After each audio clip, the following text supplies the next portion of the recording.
Transit-oriented development, you're right, means a lot of different things to a lot of different people. I mean, just by its nature, it's transit-oriented, so what? So who's using that transit? I think that what we're seeing, at least in Portland, and I know Portland is one of the role models of transit-oriented development and the way it works and it was designed, is a real switchover from companies to people using transit. When we started this master planning process there, we went out and interviewed a bunch of companies. We said we want to talk to the users about how they want to use space, where they want to be, what are the trends in real estate. We said we don't want to just plan something and if you build it they will come. We want to go talk to them first and find out what they want in real estate, how do they want to use it. So we embarked upon this for probably 6 months. We contacted as many companies as we could, went out, interviewed them, how are you using space, what are you doing? And I think the underlying themes were a couple of things, but the transit-oriented aspect was a lot of their employees are almost demanding the access to transit. And whether that is actual transit, light rail, streetcar, that type of thing, or just mode shifts and splits. So bicycles is a big thing in Portland.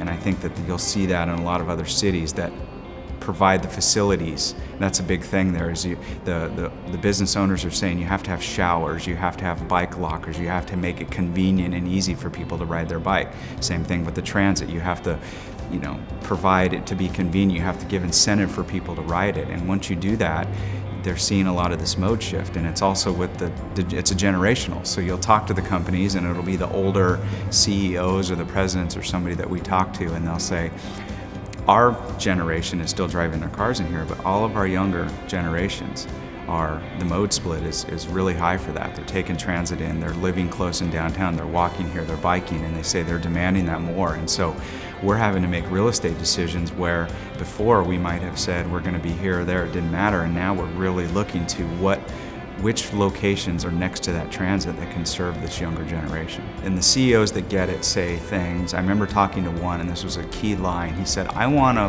real estate location that works for $7 gas as well. And he had the vision into the future to say, if we're signing a 5 or a 10-year lease, I don't know exactly where this whole gasoline and car thing is going, but we don't want to be stuck in a location where if gas jumps to $7, and I think it's going to go there pretty quickly, but if it does, we're not stuck, and now we're having to scramble and find out, and everybody has this major hardship.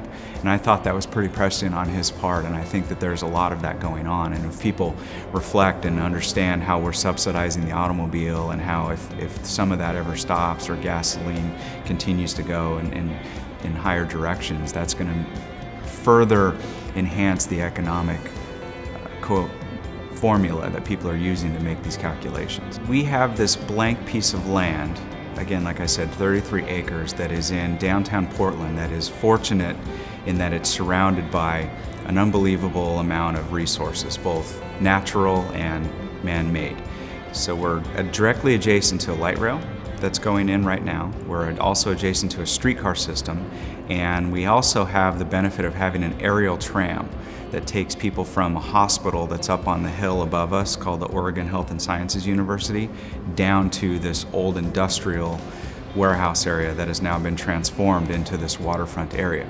So we've got the hill, the river, which we're right on, light rail and streetcar, and so I call it TOD on steroids. It doesn't probably get a whole lot better in the country for transit-oriented development. I joke that there's very few sites that have streetcar and light rail. I probably guarantee you we're the only one that also has an aerial tram that goes next to it, and so if you throw that in, it's probably the most preeminent transit-oriented development site.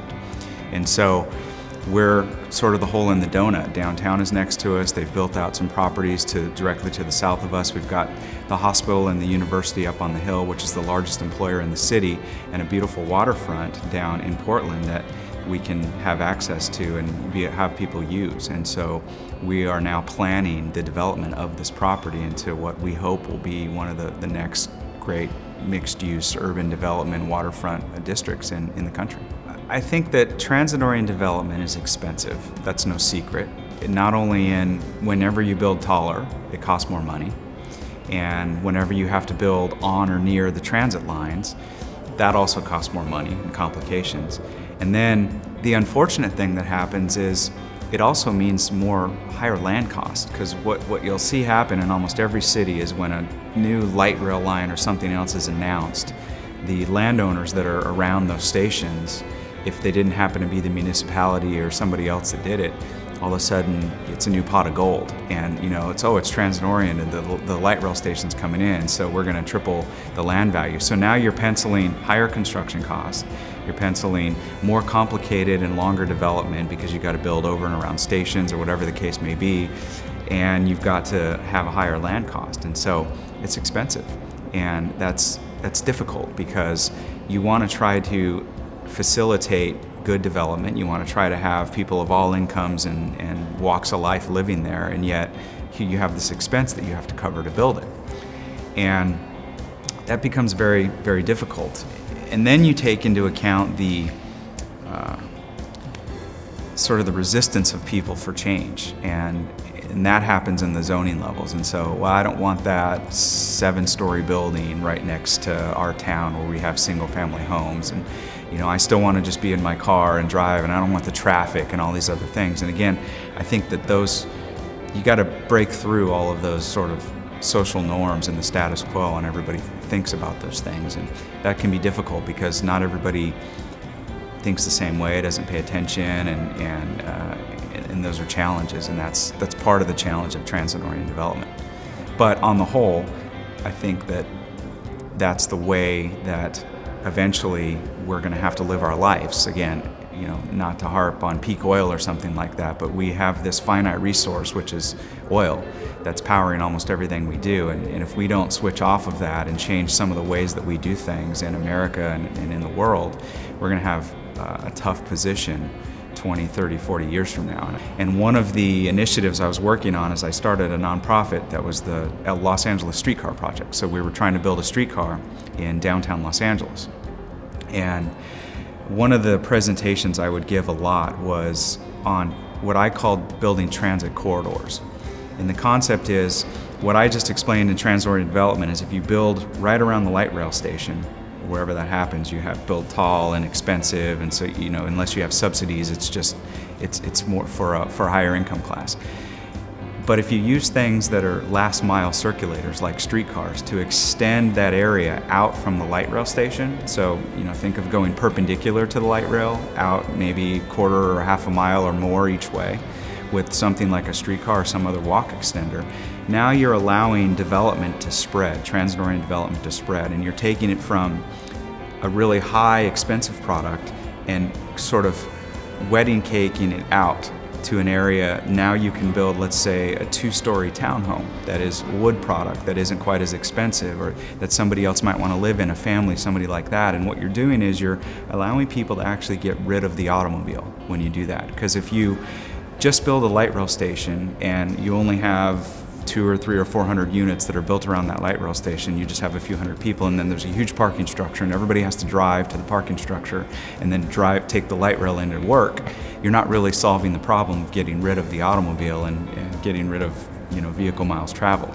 But if you extend that area out where you can get to the light rail and sort of just live your life differently, now you're changing the complete dynamic. Now people can say, I'll get rid of one car or both of them. I'm not paying the insurance, I'm not paying the gas, I'm not paying the car payment.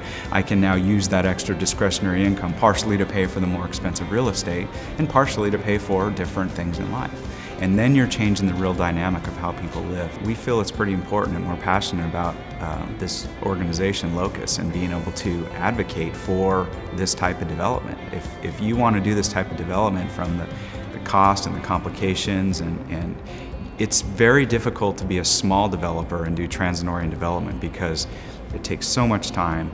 There's so much red tape, there's so many things you have to fight through, and that requires a pretty hefty balance sheet to be able to withstand the timing and some of the ups and downs that happen. And so what you'll find is it's usually just the large, huge development companies that are very well capitalized, and there's a lot of smart people out there that are passionate about it that just can't make it work. So the federal government spends billions of dollars every year on subsidizing real estate, and they do it largely for suburban real estate. The federal government also spends billions of dollars every year subsidizing the automobile. And not a lot of people know about this, but they're actually just subsidizing driving cars. And if you want to try to, again, change the dynamic of how cities are built and how people are living and working and playing, you have to try to shift some of that subsidy.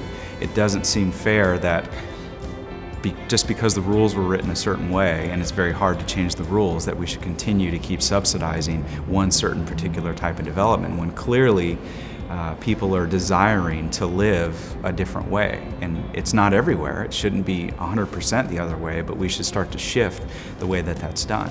But most people don't even know that. Most people don't even understand how we're subsidizing that. They don't even realize that I'm driving on my roads for free and I have to pay for this transit pass. Well, in reality, you should be having to pay to drive on that road as well. And if we did have to pay to drive on that road, you might now think about differently how you do this. And so we think it's really important to let everybody know what we're trying to do, what the challenges are, how we feel that people are really wanting to live and work and play and live a different life, and we're seeing it, except it's hard to do and hard to get there because the subsidies are still going in another direction. So we just need to be here, we need to tell as many of our politicians that we can about this.